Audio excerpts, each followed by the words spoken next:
Bonjour Frédéric Baron, bonjour Pascal Cronier. Vous êtes un sacré duo. Je crois, ouais. Alors voilà, on est en ce moment au pôle culturel et associatif de Courtenay. Et il se passe une aventure artistique et humaine extraordinaire à travers cette exposition qui s'appelle « Des vies d'hier et d'aujourd'hui ». C'est ça? Je me trompe pas. Des vies d'hier à aujourd'hui, je me trompe tout le temps, je crois. Hein. Voilà. Hein? Et alors, les vies d'hier à aujourd'hui, on est devant les prémices de l'aventure. Explique-nous. Exactement, nous sommes devant les plaques photographiques découvertes dans la crêperie dite bleue, la crêperie bleue de Courtenay. Au cours de travaux, ces plaques, qui sont au nombre d'une trentaine, ont été découvertes dans des placards de vitrine de la crêperie. Il s'agit de plaques souvent très abîmées ou cassées. Et tout a démarré de cette découverte. À partir du moment où j'ai vu ces plaques, j'ai eu envie de créer une exposition.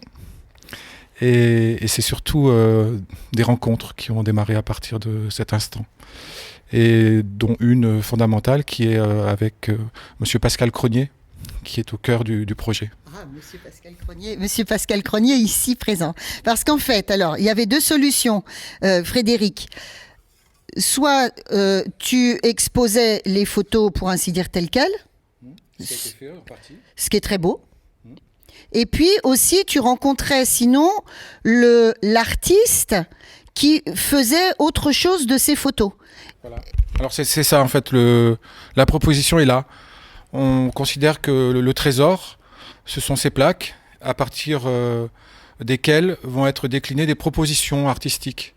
Donc Pascal, lui, qui est un grand connaisseur, cartophile, et qui a une grande sensibilité, qui maîtrise un certain nombre d'outils numériques, a eu envie en fait de redonner vie aux modèles en fait qui sont présents sur ces cartes, sur ces plaques pardon. Mais il y a beaucoup d'autres interventions effectivement, donc d'autres propositions artistiques, dont des poèmes, des textes. Et des constructions, on a reconstitué le studio du photographe par exemple. Est-ce qu'on sait comment s'appelait ce photographe curtinien? Alors a priori c'est quelqu'un qui exerçait avant Jacquard, et il pourrait s'appeler, alors je ne saurais pas pour prononcer son nom, mais il s'écrit H-E-2-N-E-N, peut-être Hénin ou Hénen. C'est pratiquement sûr qu'au début du XXe siècle, ce monsieur existait en tant que photographe. On le retrouve dans les Bottins, on retrouve son nom. Donc voilà, on peut supposer que c'est lui. Alors, ça nous amène à une réflexion très intéressante. Vous avez fait un travail sur la mémoire, en fait, et au-delà du caractère de beauté plastique, artistique, esthétique de toutes ces plaques de verre, tu me disais tout à l'heure, c'est pas des cartes postales, oui, c'est des plaques de verre, encore une fois, il y a tout un travail sur la mémoire et se demander qui sont tous ces gens dont on a perdu la trace. Le photographe, on a perdu sa trace, de toute évidence, on a du mal à se souvenir de son nom, et en fait, on sait que, je crois qu'à partir de 2 générations, on perd la mémoire des gens, c'est ça. Et vous demandez, vous proposez aux Curtiniens et aux gens alentours de recouvrer cette mémoire, qu'elle soit fictive ou qu'elle soit réelle. Exactement. C'est un des aspects en fait du projet, et qui est venu de façon évidente. C'est de se dire mais qui sont non seulement ces gens qui posent les modèles, mais aussi qui est ce photographe. Et il s'agit de mémoire, de patrimoine, de liens. Et ce qui est assez magique, c'est que... Alors là, ici, on est dans un studio... en fait, on a essayé de reproduire avec Pascal le studio tel qu'il pouvait être à l'époque. Mais à partir de là, on peut se dire que on est en train de demander aux Courtiniens de créer ce lien, cette chose qui manque aujourd'hui. Mais d'où est-ce qu'on vient? Enfin, où sont nos racines? Et je vais vous donner des exemples assez amusants de l'élan qui est créé par ce projet. Alors on a lancé un appel, un avis de recherche, et puis donc il y a 16 personnages qu'on a identifiés et qui font l'objet de cet appel via les réseaux sociaux, la télévision, et puis des prospectus qu'on distribue au marché par exemple. Eh bien les gens nous disent on ne sait pas qui sont ces gens, mais on aimerait bien vous montrer notre famille. Alors on reçoit des photos, des archives, des lettres. de Curtinien. Et c'est cet aspect-là qui est vraiment extrêmement intéressant. Et là, dans ce studio, justement, on a aussi fait un coin un peu sanctuaire avec les premières photos qui nous ont été envoyées. Et il y a des choses assez intéressantes. Je ne sais pas si la caméra peut y aller plus tard.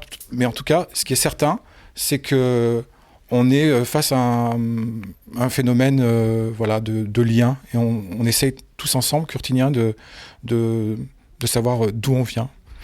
Alors oui, il y a des gens de tous âges qui t'ont contacté pour te donner, comme tu dis, des photos ou alors des documents. Alors ça va au-delà, évidemment. Là, on est dans les années 1900 avec ces plaques de verre. Mais en l'occurrence, c'est les gens qui ont eu envie de parler peut-être d'un passé plus proche, les années 40, les années 50, etc. Et qui vous font en fait récipiendaires de d'une part de leur mémoire. Hein, et on reconstitue un peu des archives, un peu d'ordre privé de cette ville qui, il faut dire, a plutôt tourné toujours son regard vers l'avenir, en fait, et le présent. Oui, c'est ça, c'est peut-être pour l'avenir, le présent, l'avenir, c'est fondamental, évidemment, mais pour le construire, peut-être qu'il faut avoir cette conscience du passé. Et voilà, et ça reste très amusant. On veut quand même, là, je suis un peu sérieux, mais l'idée, c'est quand même de se réunir et de faire la chose avec le sourire. Oui.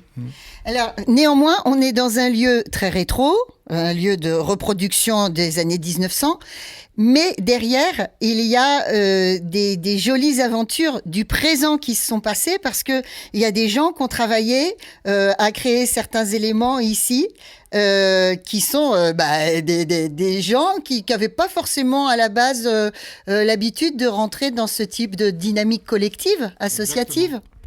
Une fois présenté la découverte, qu'on appelle le trésor photographique, notre mémoire, les gens viennent spontanément proposer leur participation. Et il y a des histoires rigolotes, comme l'histoire de ces colonnes. Alors grâce à ce fameux Bébert, qui s'appelle comme ça parce qu'on n'y a pas encore trouvé sa véritable identité, on a pu, grâce à lui et au fond, et la photo en fait, restituée par Pascal, on a pu imaginer comment était le studio à l'époque. Et donc Bernard, par exemple, un monsieur qui s'est proposé de nous faire les colonnes. Le matin à 11h30, je lui parle du projet, je lui laisse un document de témoignage, et à 14h le même jour, il m'appelle pour me dire que c'était prêt.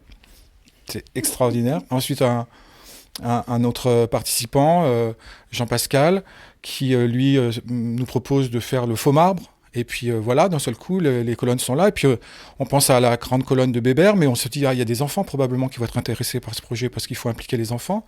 Et alors Bernard a proposé toute une chaîne de colonnes, de la plus grande à la plus petite. On en a 3, on en a gardé que 2 ici parce qu'on n'a pas assez de place. Mais les enfants, même tout bébé, pourront poser devant le fond. On pourrait les faire poser nus sur une peau de bête comme on faisait à l'époque. Hein, en l'occurrence, sur une fourrure. On a cette photo-là. Il y a également tous ceux qui ont monté l'exposition. Voilà. Alors, Pascal, bien sûr, Cécile, Christian et beaucoup d'autres qui ont apporté qui un meuble, qui une décoration, un tapis, puis tous ces souvenirs aussi qui nous sont parvenus de façon spontanée. Et puis la toile qui a été reproduite à partir d'un travail numérique de Monsieur Crenier. Et le but étant, en fait, c'est de s'amuser, en fait, ici. Hein. On s'amuse, on rentre dans le studio du photographe et on pose. Et on a déjà une vingtaine de Curtiniens d'aujourd'hui qui posent. Et puis, il y a une histoire rigolote, un certain Gilles qui nous écrit et qui nous dit les gars, n'oubliez surtout pas de noter les noms de tous les gens qui posent aujourd'hui, parce que peut-être que demain, on sera encore en train de les rechercher. Dans 100 ans, on va les chercher. C'est l'histoire d'une brèche, de poussière d'obscurité, d'émulsion chimique, d'un brouillard du temps dans lequel des visages oubliés se sont frayés un passage. De tirages photographiques ratés, incomplets, abandonnés, cachés, ayant retrouvé la lumière parce qu'aucun visage ne peut vraiment s'oublier. Des Curtiniens sont revenus parés de rivières tourbillonnantes et de rideaux gélatineux levés sur la scène de leur spectaculaire retour. Ils nous regardent, profitant de la brèche. Nous les regardons éblouis, mais alertés. Il nous parle d'une victoire sur les effacements. Daniel Foucard. C'est là que Pascal Cronier entre dans l'histoire. Voilà, dans l'histoire de Courtenay en poésie. Raconte. On est parti sur une plaque photographique que Fred a trouvée dans la crêperie. Et puis de là, il y avait énormément de plaques qui étaient complètement très jolies au demeurant, mais qui étaient abîmées, sans visage, sans la main, sans les pieds. Et grâce aux trentaines de cartes, j'ai pu reconstituer une image complète. Et j'ai fait même une création en reprenant des objets d'une plaque informatiquement et sur des logiciels de photo, de façon à recréer l'image finale de ce que pouvait représenter exactement ce qui s'est passé dans le studio.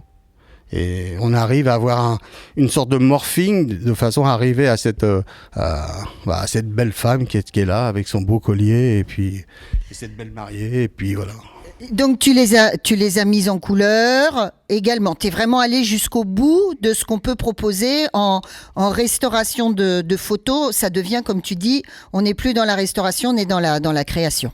Oui, effectivement, il y a des couleurs sur du noir et blanc, on peut que les imaginer, comme le canapé avec un velours gaufré de gêne. On peut imaginer un rouge, un vert, un bleu. Pour avoir eu la chance d'être tapissier pendant 25 ans, je savais que cette couleur-là était typique des années 1900-1910. Ouais. C'était ça, c'était le style qu'on aimait bien à l'époque. Voilà.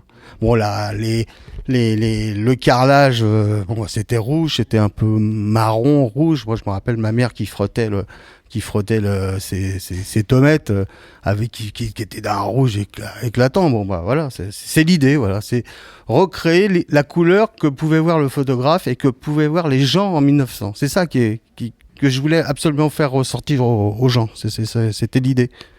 Alors on fait un focus sur toi. Toi, tu es cartophile, tu as 3000 cartes postales chez toi. Plus que ça. J'ai à peu près 10 000 cartes. 10 000, bon d'accord.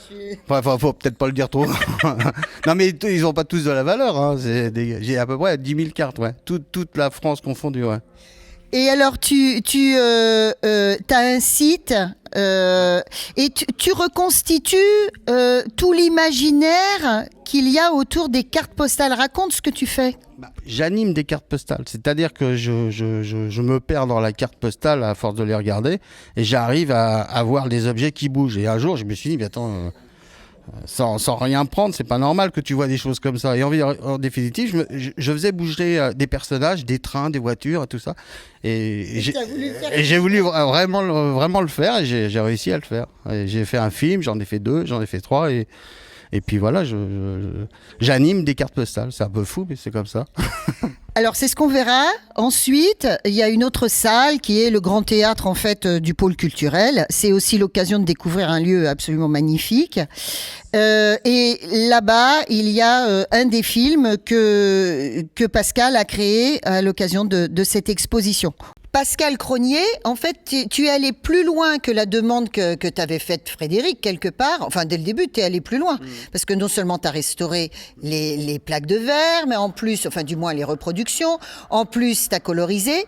Et puis, tu as eu envie de faire un film qui nous parle des années 1900. Alors là, ce qu'on voit là, ça n'est pas les plaques qu'on a retrouvées, on est d'accord, c'est ta collection personnelle. En partie ma collection et une autre partie à Jacques Julien qui m'a gentiment prêté des cartes postales que j'ai scannées en haute définition de façon à avoir une bonne netteté sur le film. Et alors, au-delà du catalogue, enfin, il y a les cartes postales qui passent, mais à un moment donné, toi, tu les mets en mouvement. Ouais. J'anime des éléments. Voilà, le train qui arrive, l'avion qui a perdu sa banderole du printemps des poètes, mais voilà, il passe au-dessus. Et c'était l'idée.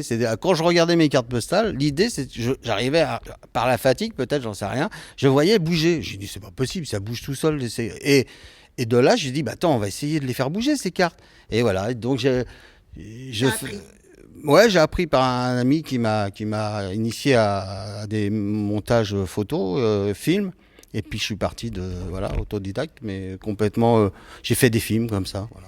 Alors là, on n'a pas mis le son, mais tu as mis là-dessus des chansons de Bruant, puisqu'on est au pays de Bruant, donc c'est comme ça. Ça me paraissait évident de mettre Bruant, l'époque 1900, même si Bruant, on va pas faire l'histoire de Bruant tout de suite, mais même si Bruant était déjà à Courtenay, quasiment en 1900, mais c'est devenu naturellement. Bruant et Courtenay, c'était pour moi là, obligatoire. Alors voilà, moi ce qui me paraît, Pascal, très intéressant dans cette exposition, dans ce travail en fait pluridisciplinaire, on aurait pu, si Frédéric était là, on aurait pu lui en parler aussi, c'est qu'on va du grand populaire, parce que ça a été un des grands succès de l'exposition, ton film, tu le sais, t'es fier. Un peu, ouais. Ah non, mais c'est obligé. Quand tu donnes tout par amour, parce que c'est des heures et des heures de travail et pour faire plaisir aux gens. Et puis je voulais surtout que ça soit populaire. C'est de la pâte à modeler. Hein. Moi, je fais de la pâte à modeler. Je fais pas Avatar. Hein. J'en suis incapable. Donc, on a du grand populaire avec ce film. Et puis, on va jusqu'au texte de Daniel Foucard, Onde. C'est ça qui est beau. Voilà, c'est le côté pluridisciplinaire et le côté différents niveaux de lecture dans cette exposition. Voilà. Donc, elle est visible, cette exposition, jusqu'à... Le 27 mars. Voilà, jusqu'au 27 mars, vous venez ici, vous téléphonez avant parce que c'est aux horaires de la médiathèque, c'est un peu compliqué. Donc vous les appelez, vous pouvez prendre rendez-vous, vous aurez une médiation culturelle, comme on dit, de grande qualité avec Corinne Lorenz ou peut-être avec Frédéric Baron s'il est dans le coin.